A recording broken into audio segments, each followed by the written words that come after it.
9 जनवरी साल 1863 पटना कॉलेज की नींव रखी गई। बाद में 1917 में बना जा करके पटना यूनिवर्सिटी, यानी ब्रिटिश काल की यदि हम बात करें कॉलेजों की तो सबसे पुराने कॉलेजों में से एक है अभी पटना का यह पटना कॉलेज। आज 9 जनवरी है और पटना कॉलेज अपना 161वां वर्षगांठ मना रहा है। 161 गुब्बारे आसमान में उड़ाए गए और उसके बाद छात्रों की भविष्य की बात लोग दोहराते नजर आए। खास बात यह है कि पटना कॉलेज जहां से दिनकर, बाबू श्री कृष्ण सिंह, अनुग्रह नारायण, आईपीएस किशोर कुणाल जैसे कई नामचीन हस्ती जो देश की राजनीति और ब्यूरोक्रेट और न्यायिक पालिका में नई दिशा देने का काम किया, उनकी उपज एक क्रांति की धरती पटना कॉलेज मानी जाती है। लेकिन लगभग 150 सालों के बाद यानी 160 सालों के बाद भी पटना कॉलेज में जो मूल ढांचा बनना चाहिए था, जो बेसिक स्ट्रक्चर बननी चाहिए थी, वो नहीं बन पाई। वही पुरानी इमारतें, वही पुरानी बिल्डिंग जो जर्जर है, सिर्फ रंग रोहन के सहारे काम चल रही है। बेशक जब इसके स्थापना दिवस मनाए जा रहे हों तो इसको रंग रोहन किए गए हैं, इस पे भुक-भुकिया लगाए गए हों, लेकिन इसकी जो नींव है वो लगभग पुरानी हो चुकी है, जो एक तरह से कहें कि जर्जर हो चुकी है। पूरब का ऑक्सफोर्ड, न जाने कई नामों से पटना यूनिवर्सिटी को लोग नवाजते हैं, लेकिन आज भी इसकी स्थिति पर हम बात करें तो लाइब्रेरियन नहीं है। लाइब्रेरी तो है लेकिन लाइब्रेरियन नहीं है, उसकी बहाली नहीं हो पाई है, पुस्तकें जो हैं अपडेट नहीं हो पाए हैं। कैंटीन तो खुले लेकिन महज 2 से 4 दिन में बंद हो गए। बाकी अगर हम विभागों की बात करें तो पूरे पटना कॉलेज में तकरीबन 17 विभाग हैं, जिसमें अभी भी शिक्षकों की अस्थायी नियुक्ति नहीं हो पा रही है। तकरीबन 30 से 40 ही ऐसे प्रोफेसर होंगे जिसे परमानेंट के बहाली के रूप में रखा गया है। बाकी लोग गेस्ट फैकल्टी या विजिटिंग फैकल्टी के रूप में अपनी सेवा दे रहे हैं। तो बताइए, ठेकेदारी पर यूनिवर्सिटी यानी पटना यूनिवर्सिटी के, हम सिर्फ एक कॉलेज की बात कर रहे हैं, पटना कॉलेज की बात कर रहे हैं, इसलिए बात कर रहे हैं कि ये अपना 161वां स्थापना दिवस मना रहा है। और उसके बाद जो गुब्बारे उड़ाए गए आसमान में, क्या उन गुब्बारों से उम्मीदें भी दिखाई दे रही है या फिर गुब्बारे ही बन करके फूटेंगे? ये जो रंग रोहन है, क्या हमारे भी भविष्य पर लगेगा या फिर सिर्फ दीवालों पर ही चूना फिरता रहेगा? क्योंकि सवाल तो उठता है, क्योंकि मैंने भी 2019 में एडमिशन लिया था यही पटना कॉलेज में और 2022 में मेरी डिग्री मिलने वाली थी, लेकिन 22 का अभी दिसंबर महीना ख़त्म हुआ। उसके बाद मुझे जनवरी के 2023 में, शुरुआती जनवरी में मुझे रिजल्ट मिला और इसके बाद से मेरे 1 साल का यूनिवर्सिटी का जो सेशन होता है वो लेट होने की वजह से मैं पीजी में एडमिशन नहीं ले सका। तो मैंने अपना 1 साल बर्बाद किया।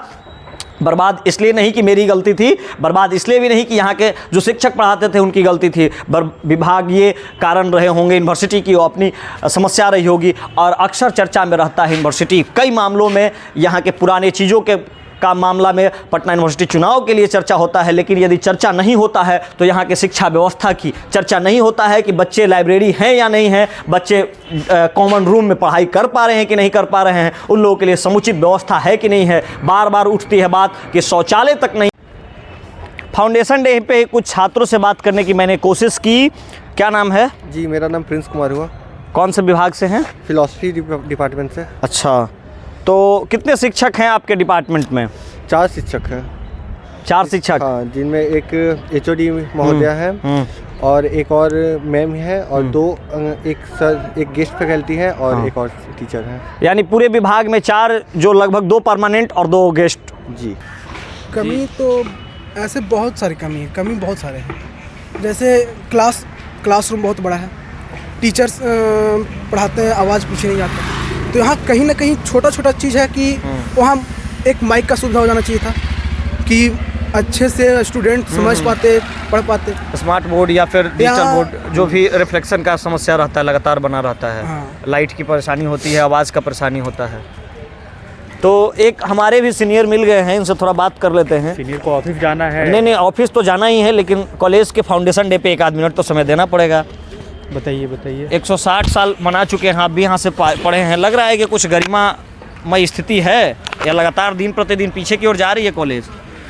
देखिए, कॉलेज का इतिहास बहुत ही सुंदर रहा है। हाँ। लेकिन वर्तमान देखा जाए तो इसका छात्रों के साथ साथ जो यहाँ की अथॉरिटी है वो बरकरार नहीं रख पाई है।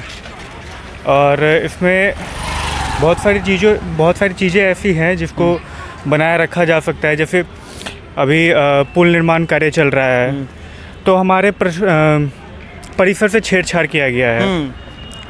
तो इस तरह की चीज़ों को ध्यान में रखते हुए प्लस जब हम लोग कॉलेज में पढ़ते थे हमने आपने भी देखा होगा कि पानी की व्यवस्था नहीं है, ठीक है।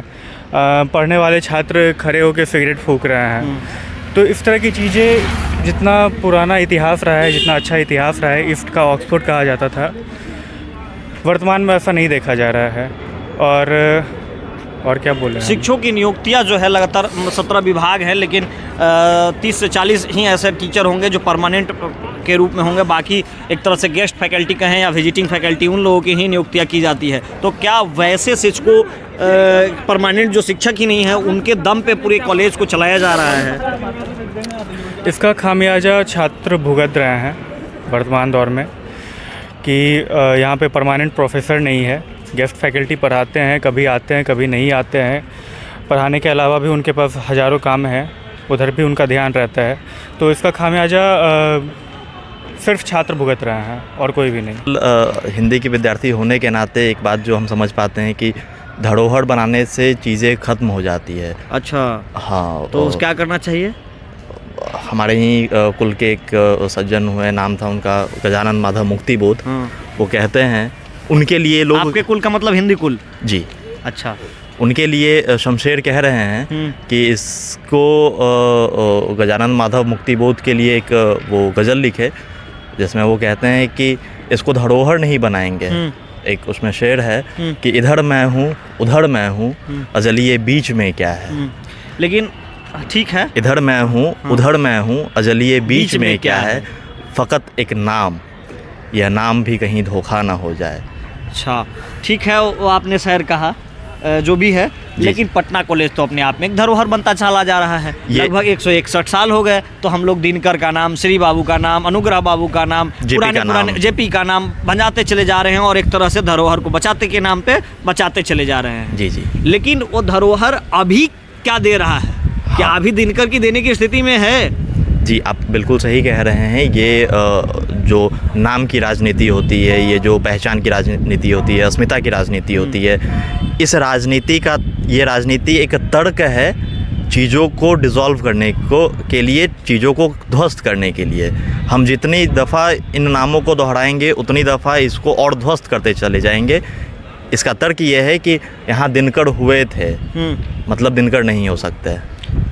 एक चीज़ मुझे प्रसंग आ रही है, मैंने किताब में कहीं रेफरेंस पढ़ा था कि पुरानी कालखंडों का स्मृति करना और स्वर्णिम अतीत की बात करना, यानी अभी वर्तमान जो है हमारा अंधकार में है। बिल्कुल, हम उसी सहारे अभी हैं कि एक ज़माने में ऐसा हुआ करता था कि यानी अभी कुछ नहीं हो रहा। वही बात हम कह रहे हैं। तो अभी यहीं पे सामने में आप दिखाएंगे कैंटीन है, जो कैंटीन मुझे लगता है, जहाँ तक, आइए ना बोर्ड के पास चलते हैं, जो कैंटीन की बोर्ड है। मैं जब यहाँ का विद्यार्थी था तो उसी समय इसकी उद्घाटन भी हुई और उसी समय इसको बंद भी कर दिया गया। अब इसके पीछे कारण क्या था कि नैक वाली टीम आने वाली थी और नैक की ग्रेडिंग तभी होती है जब संपूर्ण व्यवस्था स्थापित हो। तो उसी बीच में इस कैंटीन का उद्घाटन हुआ था। अभी उसमें डेट भी दिखाऊंगा मैं, शायद 16 तारीख को नैक की टीम आई थी और 14 तारीख को यहाँ पे उद्घाटन किया गया था और इसी के वजह से पटना कॉलेज को नैक की ग्रेडिंग सी दी गई थी। जी। जिसके बाद से कुलपति ने कहा था कि छात्रों की वजह से मुझे सी ग्रेड मिली थी और छात्रों ने पूरा इसका पुरजोर विरोध किया था और बच्चे इसका विरोध करने के बाद फिर पटना कॉलेज को बाधित भी कराए थे, पठन पाठनकार बाधित कराए थे। जी। तो ये जो देखिए लगातार, अब उस समय जो भी प्राचार्य थे उनका नाम इस पे लिखा गया है, यानी, लेकिन उसके बाद से 2019 के बाद से मैं एक भी दिन नहीं देखा कि ये कैंटीन खुला भी। शायद हो सकता है उसके बाद कोविड के दौर में कुछ दिन बंद हो, लेकिन उसके बाद भी कैंटीन नहीं खुली, आज तक नहीं खुली। आज 2023 है, नहीं खुला उसके बाद। तो रवि थे, छात्र हैं, बता रहे थे, मुक्तिबोध की पंक्ति सुना रहे थे ना, शमशेर की पंक्ति है मुक्तिबोध के लिए पंक्ति सुना रहे थे कि हम अतीतों में झांक रहे हैं लेकिन वर्तमान मेरा क्या है पता नहीं है। कभी नगर निगम वाले आते हैं, वो अपना दावा ठोक करके चले जाते हैं, कभी सड़क परिवहन मंत्रालय के द्वारा बाउंड्री को तोड़ दिया जाता है, कभी क्या होता है कि इस तरह की समस्याएं देखने को मिल जाती है, लेकिन छात्रों को नहीं मिल पा रहा है। तो उनका उचित भविष्य की एक जो नींव रखी जानी चाहिए थी वो नहीं रखी जा रही है। जो यूनिवर्सिटी जिस मामले में खड़ा होता है वो नहीं हुआ है। आप देख रहे थे पूछता है बिहार। कैसा लगा ये वीडियो कमेंट बॉक्स में ज़रूर बताएं। कैमरा पर्सन विमलेंदु सिंह के साथ मैं हूँ।